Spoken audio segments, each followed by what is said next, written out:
Voilà, nous saluons tous nos frères et sœurs qui nous écoutent, particulièrement donc aux quatre coins de la planète. Que le Seigneur vous garde, que le Seigneur vous bénisse. Nous saluons tous nos frères et sœurs de la belle France. Amen. Du beau pays de France. Que le Seigneur continue aussi là-bas à vous garder. On va lire, si vous voulez bien, dans Hébreux, chapitre 11. Hébreux, chapitre 11. Et nous allons lire simplement donc quelques versets concernant la foi. On va partir du verset 1er, Hébreux chapitre 11, verset 1er, et nous allons lire jusqu'au verset 4. Or, la foi, c'est quoi la foi?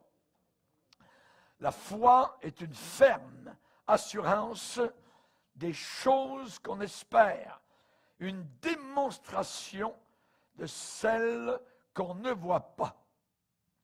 Pour l'avoir possédée, cette foi-là, les anciens ont obtenu un témoignage favorable.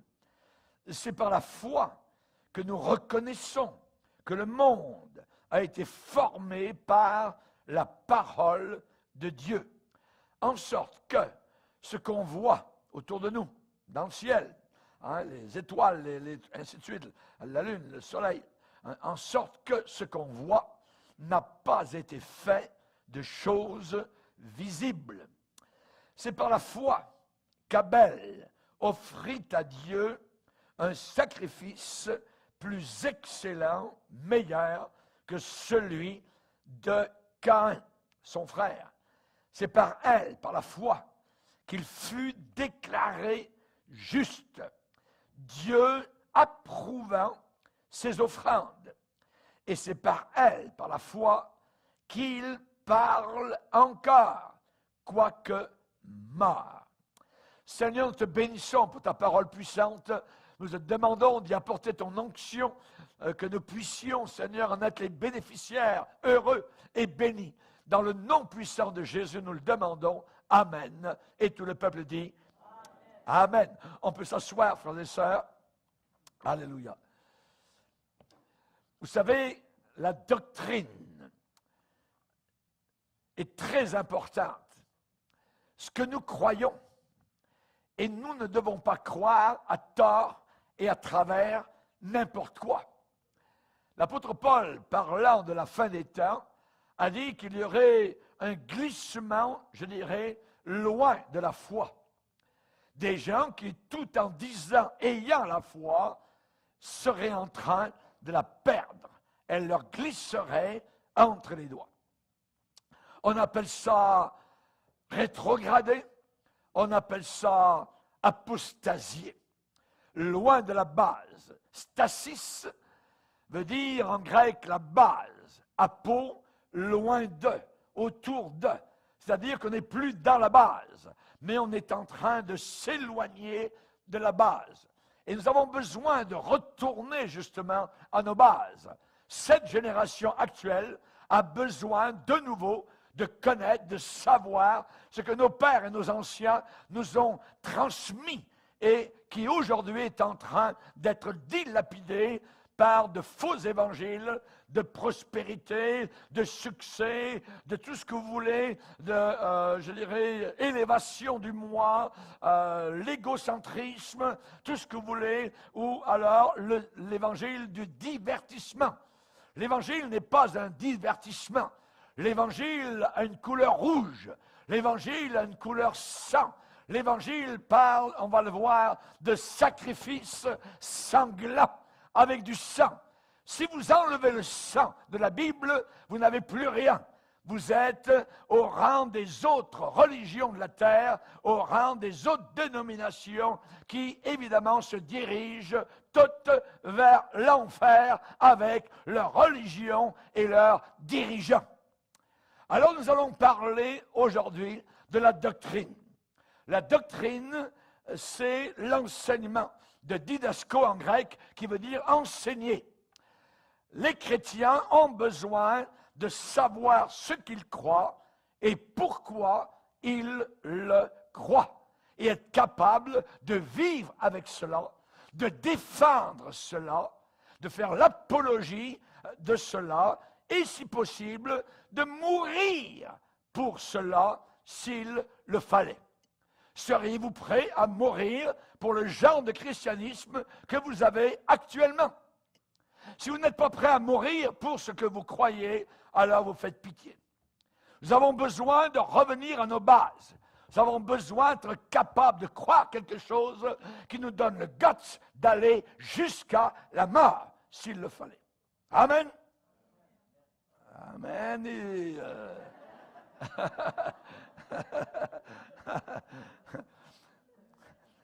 La doctrine, c'est très important. Il y a toute une génération de chrétiens qui dit que la doctrine nous divise et que c'est l'amour qui nous unit. Cela vient de l'enfer. Ce n'est pas du tout la vérité. L'amour doit être maintenu, mais c'est l'amour de la vérité. Et la doctrine ne nous sépare pas les uns des autres, elle nous unit. La doctrine, c'est le squelette du corps.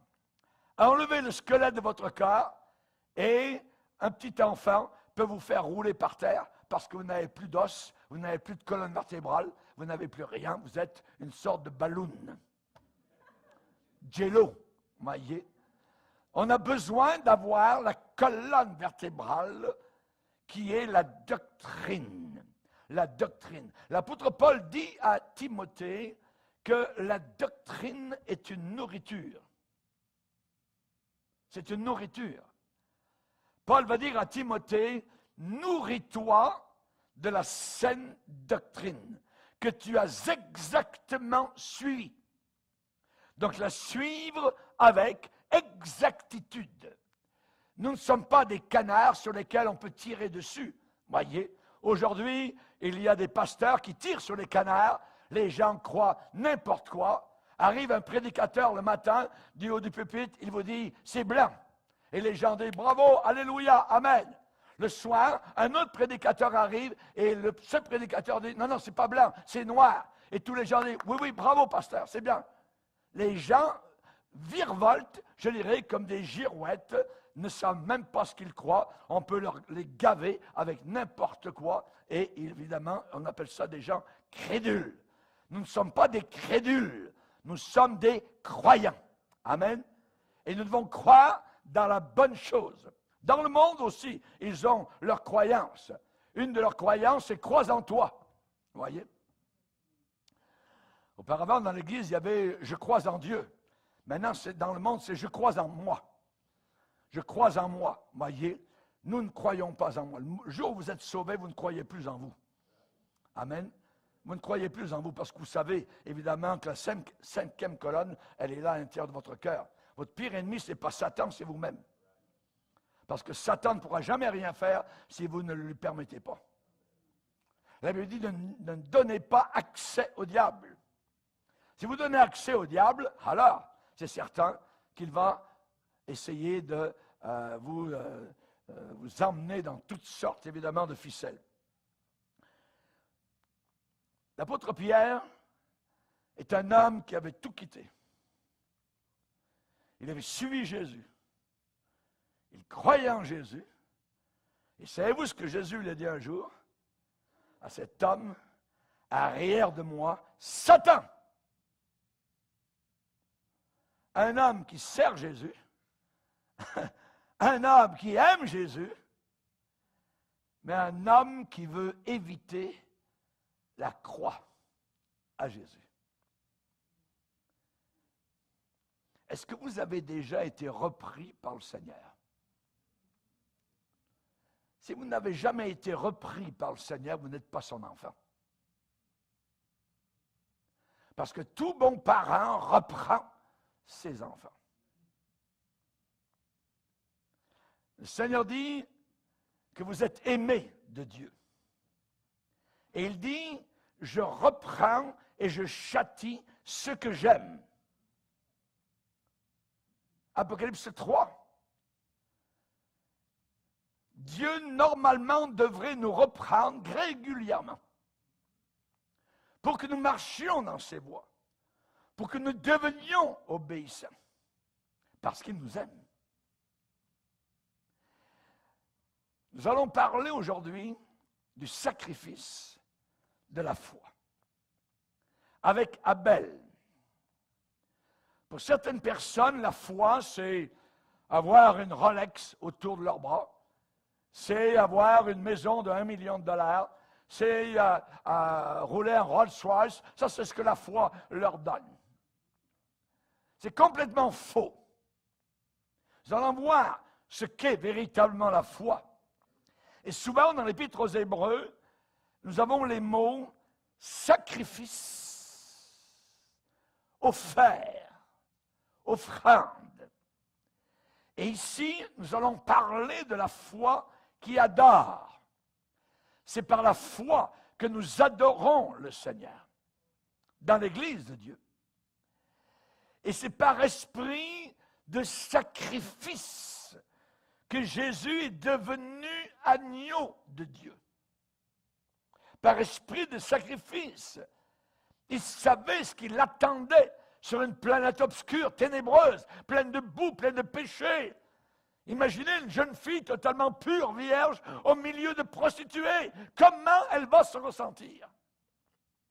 C'est ce que Jésus ressentait quand il est descendu ici bas sur terre. Au milieu de la saleté, de la pourriture, de la corruption, de l'adultère, du mensonge, du vol, et pouvait citer tous les péchés. C'est par sacrifice qu'il a quitté le 3e ciel et qu'il est devenu agneau de Dieu. C'est par esprit de sacrifice que Jésus a marché sur la terre. Et Jésus était le Fils en qui le Père avait mis tout son plaisir, tout son amour, toute son affection lors de son baptême dans l'eau par Jean-Baptiste. Quand Jésus est ressorti de l'eau dans laquelle il avait été plongé, la voix du Père s'est fait entendre audiblement et a dit « Celui-ci est mon Fils bien-aimé en qui j'ai mis toute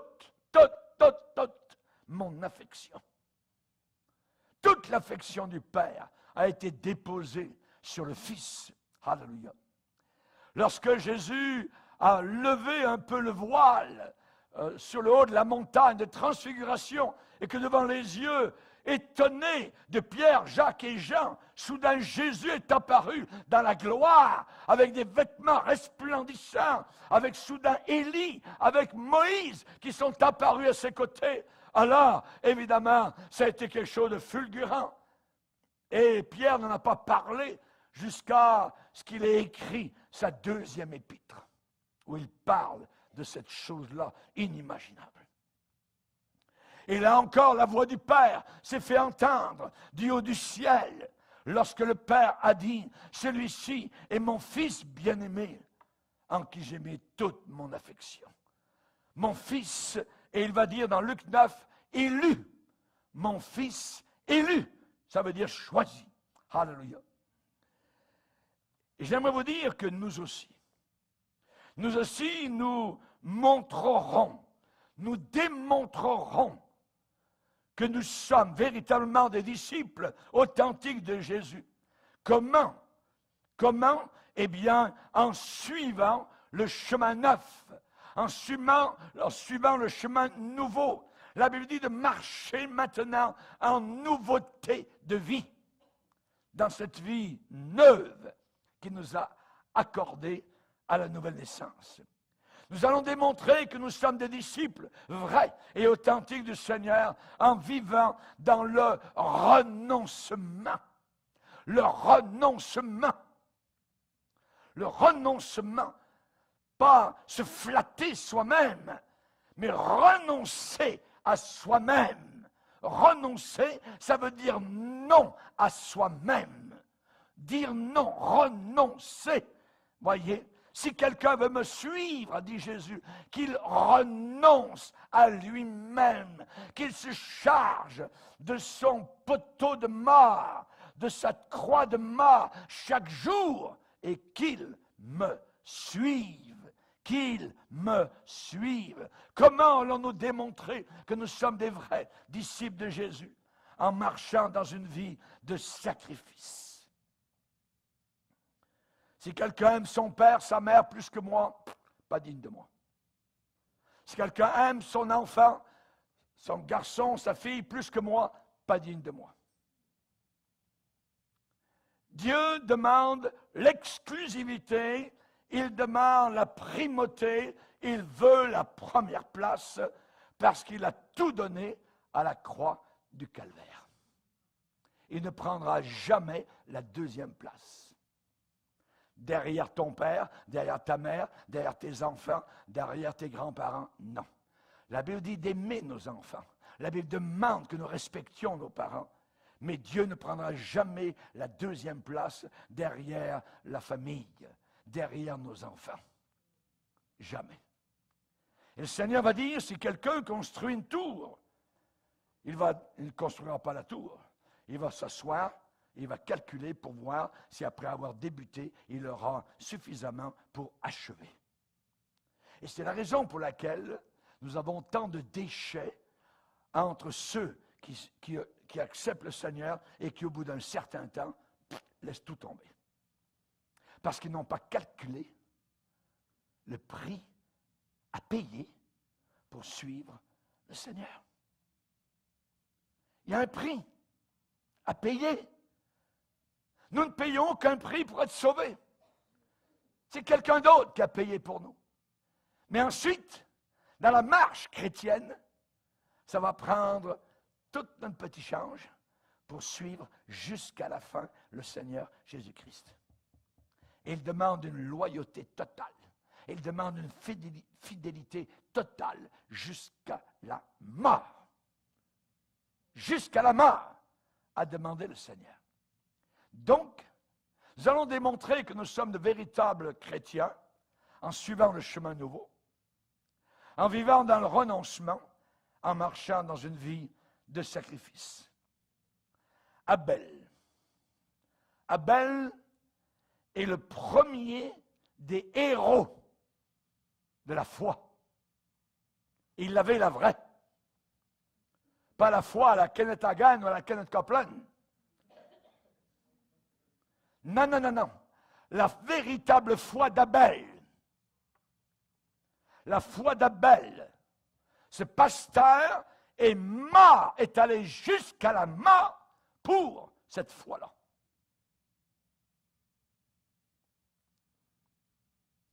Premier héros de la foi. Premier fruit de la foi. L'offrande d'un sacrifice. Offrir à Dieu un sacrifice. C'est la première fois dans toute la Bible où nous voyons l'offrande présentée à Dieu. On va le lire dans Genèse 4. Genèse chapitre 4. Genèse chapitre 4, verset 3. Au bout de quelque temps, Caïn fit à l'Éternel une offrande. Bravo, merveilleux. Caïn, elle fit à l'Éternel, à Dieu, au vrai Dieu, une offrande des fruits de la terre. Et Abel, de son côté, en fit une des premiers-nés de son troupeau et de leur graisse. L'Éternel porta un regard favorable sur Abel et sur son offrande. Notez, sur l'homme qui fait l'offrande et sur l'offrande. Mais il ne porta pas un regard favorable sur Caïn, l'homme, et sur son offrande. Caïn fut très irrité, très en colère, et son visage fut abattu. Et l'Éternel dit à Caïn, pourquoi es-tu irrité? Pourquoi ton visage est-il abattu? Certainement, si tu agis bien, tu relèveras ton visage. Et si tu agis mal, le péché se couche à la porte. Et ses désirs se porte vers toi, mais toi, domine sur lui. Et cependant, malgré cet avertissement, en dépit de l'avertissement du Seigneur, Caïn adressa la parole à son frère Abel, mais comme ils étaient dans les champs, Caïn se jeta sur son frère Abel et le tua. Premier meurtre. Premier meurtre de l'humanité. Vous avez l'histoire décrite dans Genèse chapitre 4. Abel a été le premier héros de la foi. Être tué, martyrisé, en restant, demeurant dans la vraie foi. À la racine même de la vie de foi, il y a toujours un esprit de sacrifice. Toujours. Si on veut apprendre ce qu'est véritablement la foi véritable, comment devenir fort dans la foi, le premier pas, c'est l'esprit de sacrifice. C'est pas ce que je peux retirer, c'est me sacrifier. La foi véritable fera que vous allez vous sacrifier. C'est l'histoire du berger et du laboureur. Il dit que Abel était berger et Caïn était laboureur. Berger, c'est très bien, laboureur aussi, aucun problème là. Et il est dit que c'est par la foi qu'Abel offrit à Dieu un sacrifice plus excellent que celui de son frère, qui valait mieux, qui était meilleur, plus excellent. Les deux parlent à Dieu, les deux offrent à Dieu. Il y en a un qui est rejeté et l'autre est agréé. Pourquoi? Nous allons le voir. L'offrande de Caïn n'a pas été accompagnée de la mort, ni du sang. C'était une offrande sèche, une offrande de sueur humaine, de chair humaine. C'est l'esprit du monde.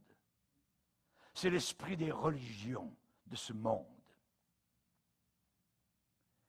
Les religions de ce monde ne sont pas accompagnées de la mort ni du sang. Il n'y a que la religion chrétienne qui est accompagnée de la mort et du sang. S'il n'y a pas de sang qui coule, il ne peut pas y avoir de pardon. Et cela, nous devons nous battre à chaque génération, parce que l'Église chrétienne retombe régulièrement dans les bonnes œuvres, les bonnes œuvres, les bonnes œuvres. Je suis bon, je suis gentil, j'accumule des bonnes œuvres, je vais être accepté par Dieu. Jamais tu seras accepté par Dieu avec tes bonnes œuvres. Jamais. C'est ce que Caïn a voulu faire. C'est ce qu'il a cru, malheureusement. Il est devenu un tueur. La Bible dit que Caïn appartenait, écoutez bien, au diable. Au diable. Quelqu'un qui appartient au diable et qui offre un sacrifice à Dieu, à l'Éternel. Oh oui.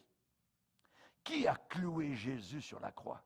Des gens qui priaient Dieu tous les jours. Des gens religieux qui se baladaient dans le temple à Jérusalem. L'offrande de Caïn n'était pas accompagnée de la mort et du sang. Et pour Abel, le sang de l'agneau, c'était tout. T-O-U-T. Tout était là dans le sang. Il croyait, Abel, qu'il fallait que du sang coule. La Bible dit, malheur à eux, dans le Nouveau Testament, car ils ont suivi la voie de Caïn. Beaucoup aujourd'hui suivent la voie de Caïn. Vous avez des églises aujourd'hui qui donnent la nourriture aux pauvres. Et avant de donner la nourriture, on fait signer une feuille à certains en leur faisant promettre et signant qu'ils ne parleront pas de Jésus. Si ce n'est pas une église apostate, dites-moi ce que c'est.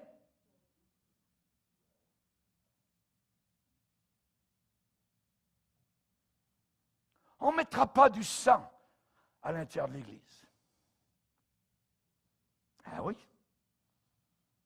Caïn était religieux, mais il appartenait au diable. Pas moi qui le dis. Première épître de Jean, chapitre 3, verset 12. Ce sacrifice signifiait deux choses.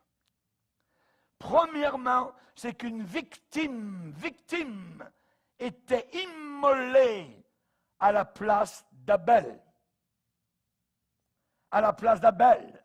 Cette victime était l'offrande des premiers-nés de son troupeau. Genèse 4. Pourquoi? Pour expier le péché d'Abel. Pour expier le péché d'Abel. Ça veut dire quoi? Ça veut dire qu'Abel reconnaissait que Dieu est juste en jugeant le péché par la mort. En jugeant le péché par la mort. Sans effusion de sang, il n'y a pas de pardon. Cher ami, tu peux prier pendant 2000 ans, Dieu, si tu ne viens pas à la croix ensanglantée, tu ne seras jamais sauvé, jamais pardonné. Tu peux faire les milliers d'œuvres que tu veux, tu ne seras jamais au ciel, mais tu appartiendras à la religion de Caïn qui appartenait au diable. Caïn est un croyant. Caïn priait Dieu. Il a levé les mains, j'imagine, vers le Seigneur. Il a offert, il a fait un autel. Il a offert quelque chose à Dieu. Mais il avait un problème. C'est un problème d'incrédulité et de désobéissance flagrante. Flagrante. Abel avait agi avec un acte de foi. La Bible, on l'a lu, Hébreux 11. C'est par la foi qu'Abel offrit. C'est par la foi qu'Abel offrit. Caïn n'avait pas la vraie foi. C'est par la foi qu'Abel offrit. Abel croyait que Dieu acceptait, agréait, accueillait favorablement, non, deux choses, non seulement son sacrifice, mais lui-même. Mais lui-même. La foi, c'est toujours une réponse favorable à la révélation divine. La foi. Une réponse à la révélation divine. Et Abel a répondu favorablement à la parole de Dieu. La foi vient. Elle vient. D'où vient-elle la foi? Elle vient de ce qu'on entend, et ce qu'on entend vient de où? Vient de la parole de Christ.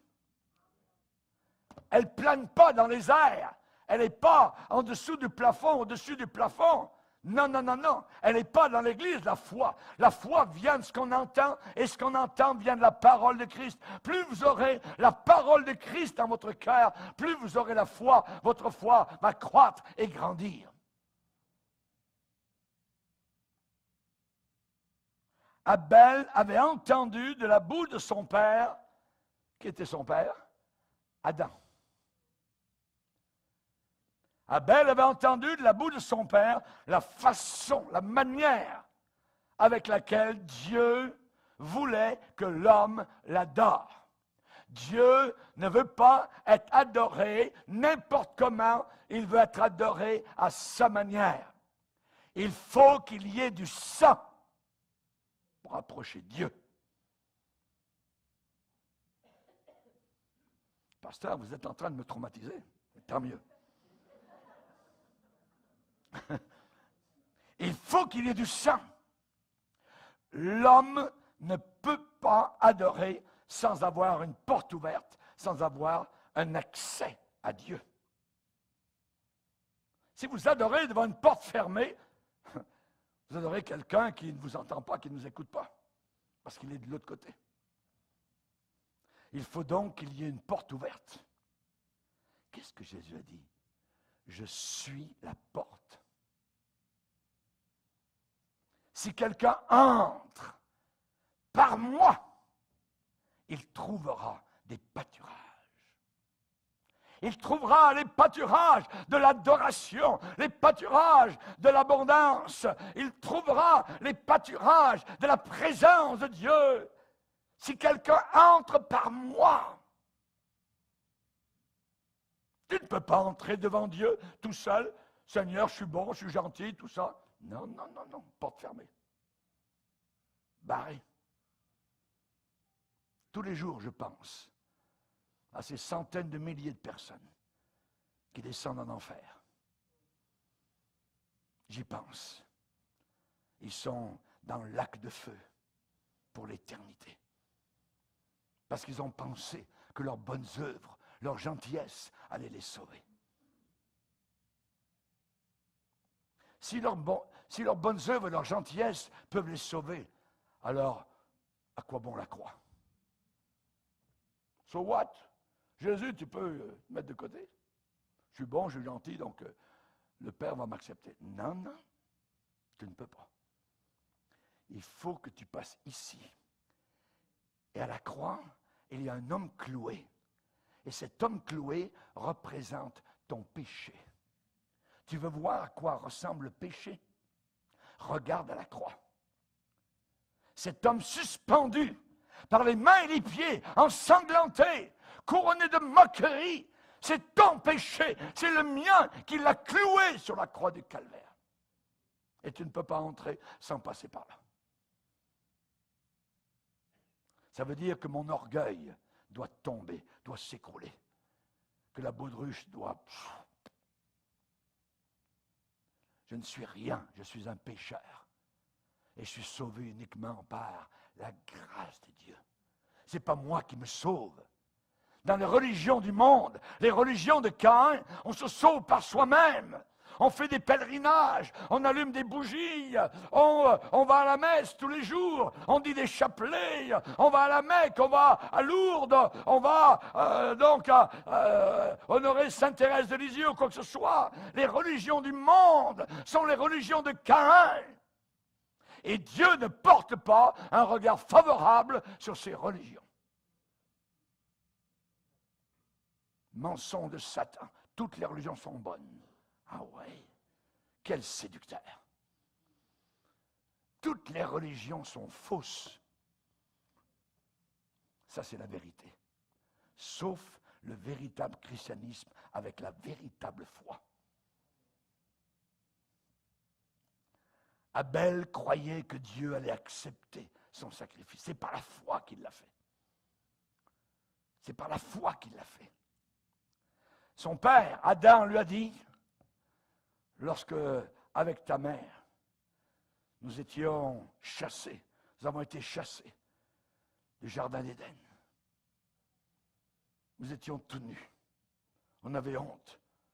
On avait cousu des petites feuilles de figuier pour cacher notre nudité. Et Dieu a fait un sacrifice. Il a tué, il a saigné des animaux. Et il a pris la peau de ces animaux et avec cela, il nous a recouverts. Et il nous a dit que le seul moyen par lequel nous pouvions être recouverts, que notre nudité pécheresse pouvait être recouverte, c'était par le sacrifice d'agneau immolé. Quand Jean, dans l'Apocalypse, voit le ciel est emmené dans la gloire et qu'il est devant le trône, illuminé avec des milliards, de watts, d'une lumière qui n'a jamais existé ici-bas sur terre. Il dit, et je vis là comme un agneau immolé. Comme un agneau immolé. Jean-Baptiste avait raison de pointer le doigt vers Jésus. Quand il l'a vu arriver, il l'a décrit, il l'a dévoilé, il l'a révélé. Et il a dit, voici l'agneau de Dieu qui ôte le péché du monde. Qui ôte le péché du monde. Abel avait entendu son père, mais Caïn était là aussi. Caïn aussi savait, c'était deux enfants d'école du dimanche. Et le moniteur et la monitrice, c'était papa et maman. Adam et Ève. Et ils leur ont dit comment entrer dans la présence de Dieu. Le premier sacrifice qui a été offert n'a pas été offert par Abel. Le tout premier sacrifice a été offert par Dieu lui-même.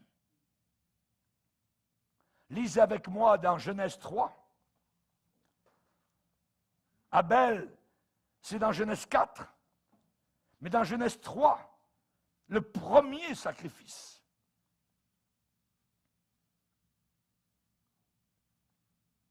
Au verset 21, l'Éternel Dieu fit à Adam et à sa femme des habits de peau et il les en revêtit. Des habits de peau. Ces habits de peau provenaient d'animaux sacrifiés.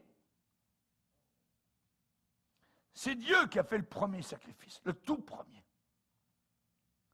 C'est Dieu qui a fait connaître à Adam et Ève, qui étaient déchus, la véritable façon d'adorer. Abel a offert son sacrifice. Et Abel non seulement a offert son sacrifice, mais il s'est offert lui-même. Lui-même. Vous avez vu comment la Bible dit? L'Éternel porta un regard favorable sur Abel et sur son offrande. La personne qui offre et l'offrande qui est offerte. Et Dieu porte un regard favorable sur ce genre de foi. Ça veut dire quoi? Ça veut dire qu'Abel était résolu, décidé, déterminé à obéir au Seigneur, tel que cela avait été transmis par leurs parents. Obéir. Nous, comme chrétiens, une des premières choses qui nous vient en tête quand on est sauvé, c'est d'obéir.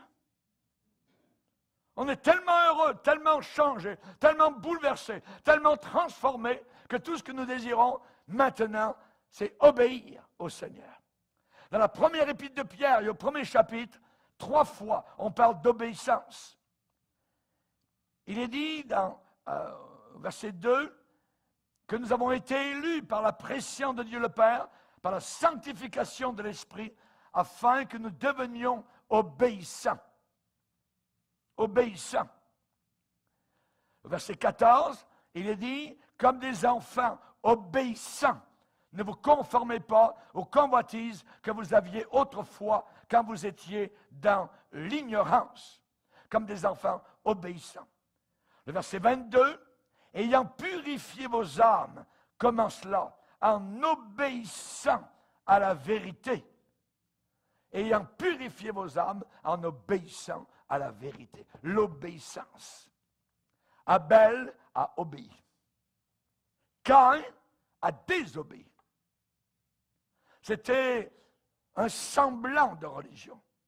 C'était une imitation de la vraie chose. Et c'est la raison pour laquelle Dieu l'a repoussé. Et que la Bible dit qu'il appartenait au diable. Le diable a beaucoup de contrefaçons religieuses de la chrétienté aujourd'hui.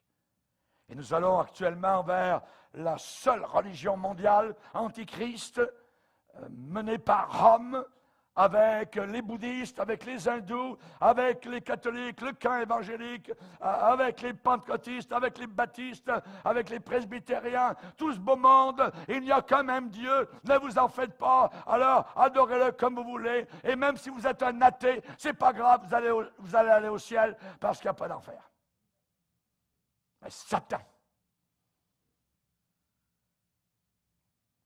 Abel s'est offert lui-même à Dieu en sacrifice vivant. À qui Dieu donne-t-il le Saint-Esprit? Dieu sait, il connaît les cœurs. Il donne uniquement le Saint-Esprit à ceux qui lui obéissent. À ceux qui lui obéissent. Abel voulait absolument obéir et servir Dieu tel que Dieu l'avait transmis par ses parents. Et Abel comprenait très bien qu'il ne pouvait pas offrir un agneau à Dieu tout en se soustrayant lui-même, tout en se gardant lui-même. Non, Seigneur, je t'offre un sacrifice, mais moi, je ne veux pas m'offrir. Non, non, non. Il voulait aussi s'offrir. Il s'est reconnu particulièrement indigne, je dirais, de s'offrir lui-même à Dieu. Et il savait qu'il fallait absolument qu'il y ait une expiation. Une expiation. Il croyait que son sacrifice serait accepté et serait agréé. Donc, il se mettait avec amour à la disposition de Dieu pour lui plaire, pour le servir, pour lui obéir et lui être fidèle jusqu'à la mort. Il en est mort. Dans le Nouveau Testament, il a dit, offrez vos corps à Dieu. Le corps que nous avons, nous n'avons aucun mépris pour le corps que nous avons. Il est très important parce que c'est le véhicule que Dieu nous a donné pour le servir ici-bas sur terre. Il est vrai qu'un jour, nous allons le quitter, mais en attendant, avec ce corps, eh bien, oh Dieu, tu m'as formé un corps pour faire ta volonté. Pour faire ta volonté. Avec ce corps, je peux faire la volonté du diable ou je peux faire la volonté de Dieu. Je suis libre. Ça dépend dans quel camp je me place. Mais la Bible dit de ne pas imiter le monde, ne pas se laisser mouler par l'esprit de ce monde. Dans Romains, au chapitre 12, il est dit, je vous exhorte, frères, par les compassions de Dieu, à offrir vos corps, à offrir, offrande, sacrifice, à offrir vos corps comme un sacrifice vivant, saint, agréable à Dieu, ce qui sera de votre part un culte raisonnable. Ne vous conformez pas au siècle actuel.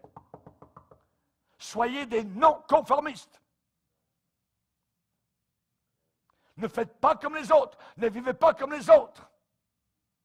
Vous êtes différents. Vous êtes passés par la porte. Donc, Abel croyait que son sacrifice serait accepté. Il est dit, l'Éternel porta un regard favorable sur Abel et son offrande, mais, Dieu sait faire la différence entre les boucs et les brebis, entre l'ivraie et le bon grain. Et là, il a fait la différence, mais il ne porta pas un regard favorable sur Caïn et sur son offrande. Dieu ne porte pas un regard favorable sur ceux qui servent le diable. Et sa propre mort, il en est mort. Cela a créé la jalousie dans le camp de Caïn, parce que Dieu approuvait le sacrifice de son frère et que son sacrifice n'était pas accepté. Et pourtant, il a offert les fruits de la terre. Il a offert son labeur. Il a offert sa sueur. Seigneur, regarde tout ça. Et Dieu, non. Pourquoi? Parce que Dieu voulait du sang. S'il n'y a pas de sang qui coule, il n'y a pas de pardon. Du sang. Aujourd'hui, les religions de ce monde enlèvent le sang. On a déjà enlevé le sang de beaucoup de nos cantiques. Pour ça qu'ici, dans cette église, nous voulons les garder. C'est merveilleux cantique qui parle du sang de Jésus.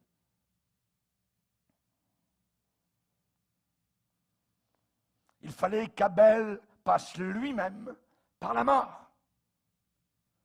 L'homme qui avait offert son sacrifice par la foi, l'homme qui avait basé son culte à Dieu sur l'immolation sanglante d'un agneau, il est dit que Caïn, son frère, se jeta sur lui et le tua.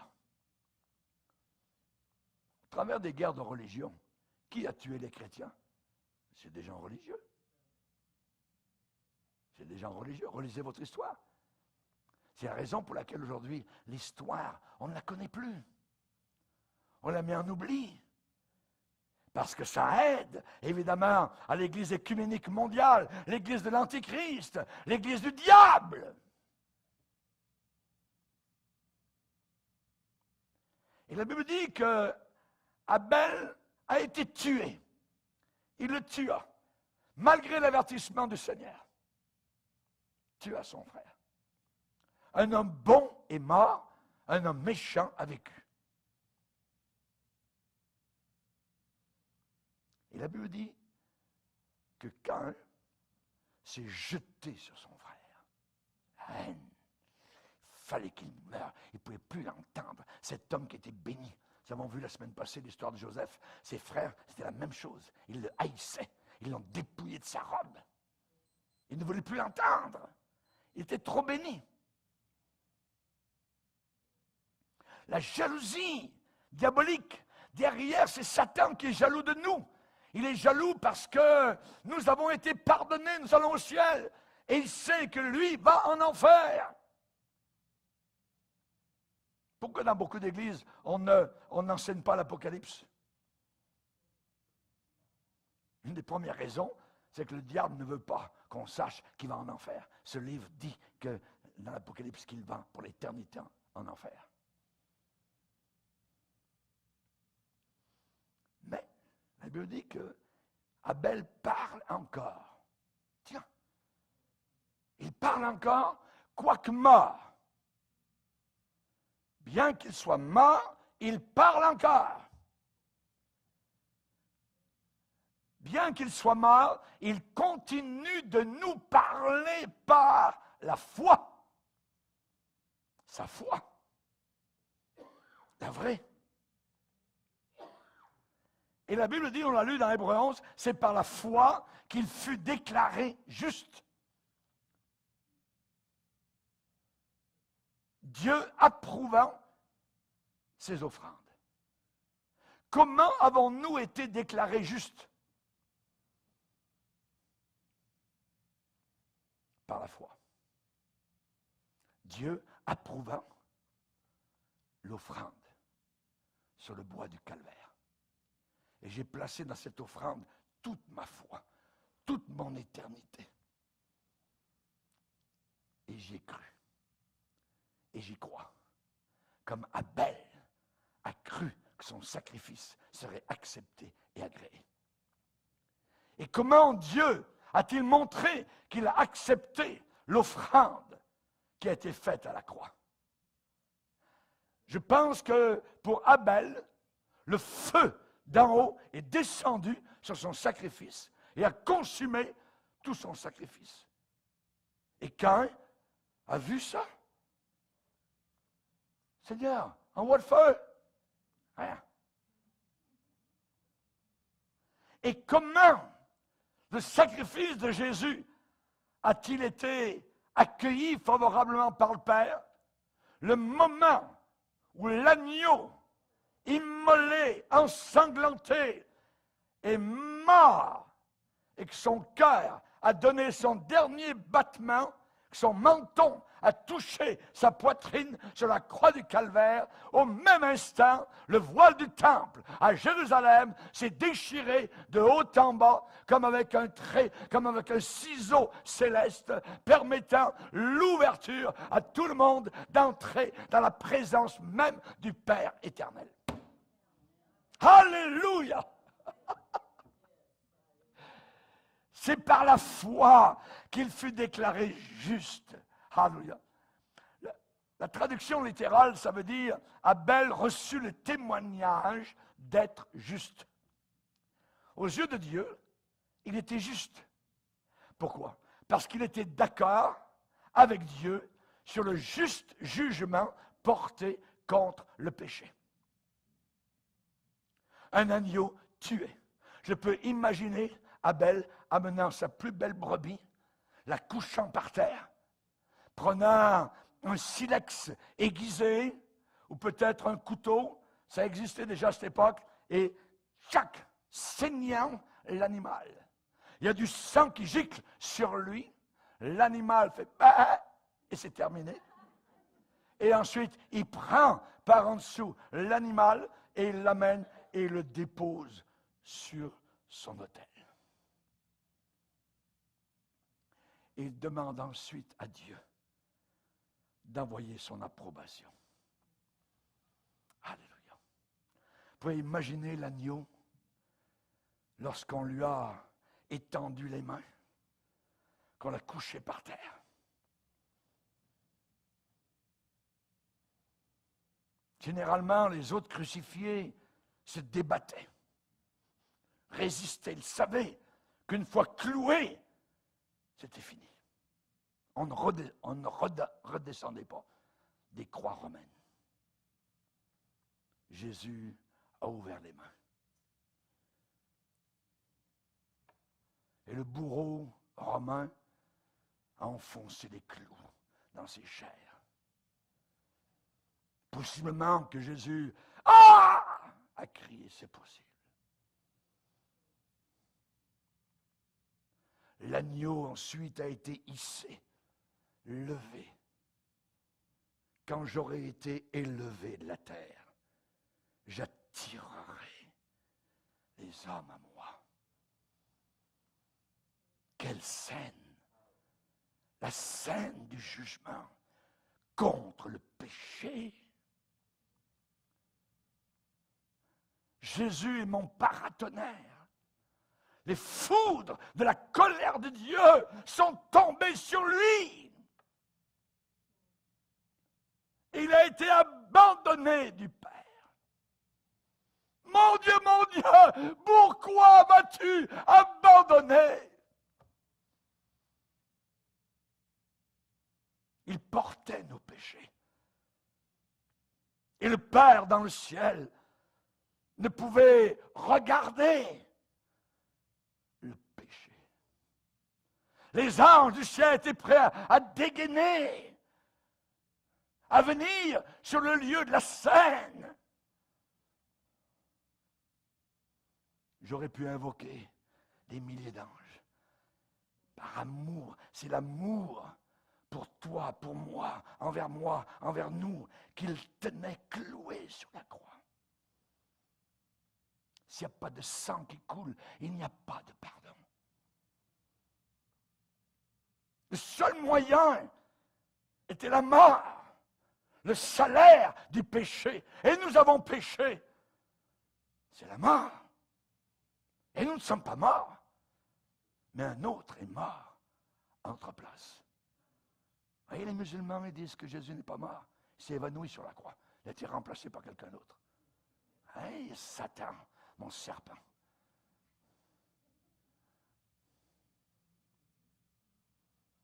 Satan a eu la croix.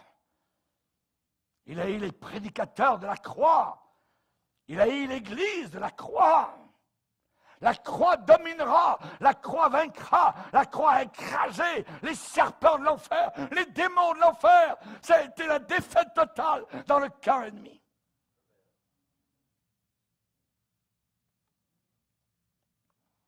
C'est par la foi qu'Abel a été déclaré juste. Aux yeux de Dieu, il était juste parce qu'il était d'accord avec ce que Dieu déclarait sur le juste jugement porté par Dieu contre le péché. Et Abel croyait dans l'amour de Dieu, dans le pardon de Dieu. Il croyait dans la substitution, dans le remplacement. C'est à notre place que Jésus est mort. Et l'agneau d'Abel, c'était pour lui, à sa place, qu'il l'offrait, qu'il l'avait saigné. Pendant qu'il adorait, pendant qu'Abel adorait, pendant qu'Abel était prosterné, pendant que les yeux d'Abel étaient fixés sur son agneau mourant, il a reçu soudain dans son cœur conscience, le témoignage de Dieu qu'il était juste. Ça dit qu'il reçut le témoignage qu'il était juste. C'est par la foi qu'il a été déclaré juste. Au ciel, il n'y a que des justes. Même le brigand cloué à côté de Jésus, c'est un juste. Parce qu'il a cru dans le sacrifice à côté de lui. Cet agneau ensanglanté. Comment est-ce qu'on reçoit le témoignage que nous sommes des justes? Je ne peux pas vous le dire. Je l'ignore. Je ne sais pas. Mais moi, j'ai les yeux fixés sur l'agneau immolé sur la croix. Et j'adore. J'adore.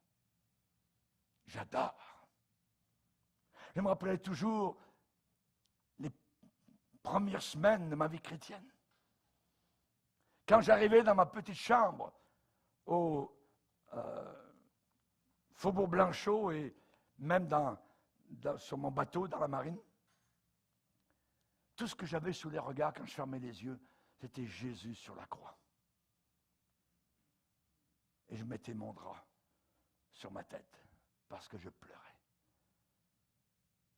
Pleurais d'amour envers cet agneau qui avait été immolé à ma place.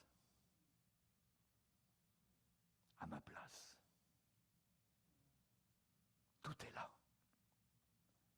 La Bible dit, en parlant du sang de Jésus, le sang de l'aspersion qui parle mieux que celui d'Abel. Le Saint-Esprit nous donne ce témoignage que nous sommes justes. Où est-ce que nous nous prosternons? À la croix. À la croix. N'oubliez jamais la croix. Si vous oubliez la croix, que votre langue s'attache à votre palais et que votre bras droit devienne sec. C'est ce que le psaume déclare. Si je t'oubliais. Si je t'oubliais. Comment nous recevons ce témoignage? Je ne peux pas vous le dire, mais nous le recevons. Je sais que je suis sauvé.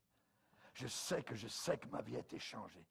Je sais que ma vie a été transformée. Je sais que maintenant, le Père, le Fils et le Saint-Esprit habitent dans mon cœur. Je sais qu'à mon dernier soupir sur la planète Terre, je partirai dans la gloire comme une flèche et que des bras m'accepteront là-haut et m'accueilleront les bras de Jésus avec les mains percées.